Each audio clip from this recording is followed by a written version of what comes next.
50 and looking to improve your self-care routine.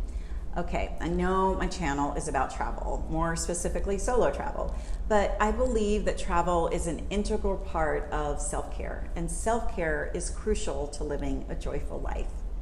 I've spoken to so many women of all age ranges who are exhausted, whose lives are spent taking care of their families and their jobs and their relationships. And as women, we often feel the need to nurture everything around us. And by doing that, we deplete our stores of joy, happiness, and peace. It's impossible to give something that we do not have. I wanted to make a video about ways to improve your self-care routine because I find that many of us recognize the need for self-care, but we struggle with specific ways to implement it or even know what it looks like for us. Like, what does prioritizing your well-being involve? So in this video, I'm sharing the specific things you can do beyond bubble baths and candles to nourish your soul and fill it up so you can find your joy and be able to give again to the ones that you love. Now, 10 years ago, I went through a really rough divorce. I was barely getting through each day. I had neglected my own needs and care for so long, and I was empty. But as we all know, I still had a job to go to and kids to take care of, and I really struggled to find joy and meaning in any of it. I was in survival mode. Maybe you can relate.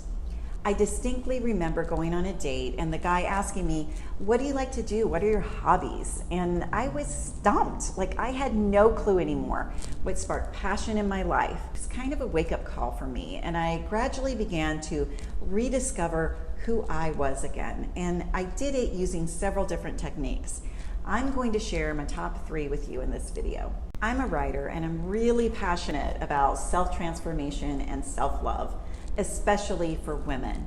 I've written a book called The Self-Care Solution. It's a 90-day journey of transformative practices to cultivate harmony and happiness for a lifetime.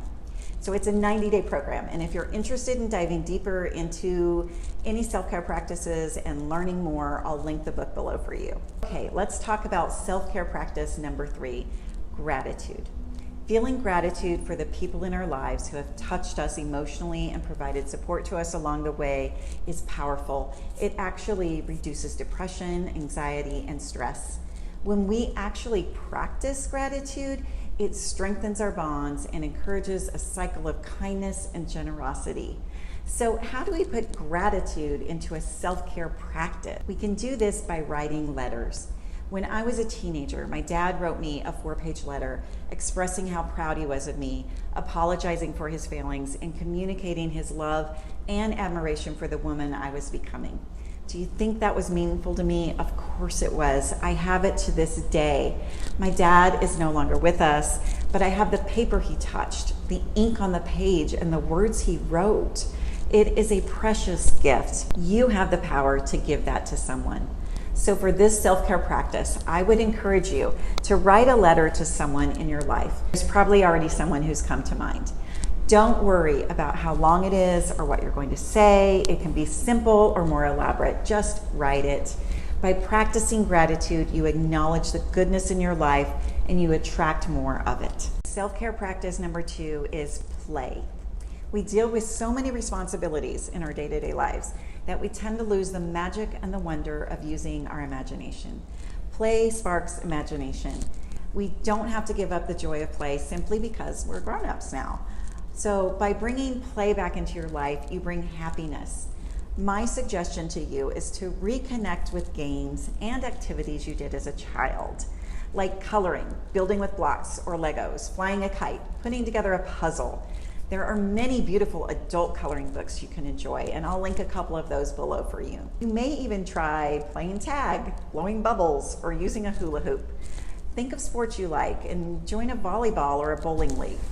Give yourself permission to engage in silly activities that make you laugh out loud and bring some magic into your life again. Okay, so my number 1 self-care practice is explore. Breaking free from our everyday environment gives us new perspectives. Sometimes we need a pattern interrupt. You get new ideas, you gain inspiration, you try new things when you explore. You grow. Of course, my favorite way to explore is by traveling, and I don't have to tell you, you can do this solo. No, travel costs money, and sometimes we're not in a position to just book a 3-month Eat, Pray, Love trip, much as we would like to. A practical way to get the benefits of travel without the great expense is by being a tourist in your city or a city nearby.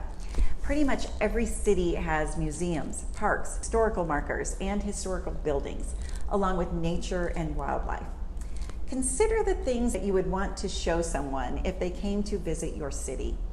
If there is a hike or a vista that's a can't miss, a state capitol building or a museum, or even a barbecue joint, put your explorer hat on and get out of your comfort zone. Go do or see that thing you've been meaning to for years. Find something you haven't done before, view it with a fresh perspective, and deepen your knowledge about the place that you call home. Travel is simply stepping away from your routine and opening your mind and heart. I hope you found these tips helpful. If you're in a place in life where you're struggling to take care of yourself and those around you, please consider filling yourself back up and know that you are not alone. And please consider sharing this video with someone who might need it. Take care.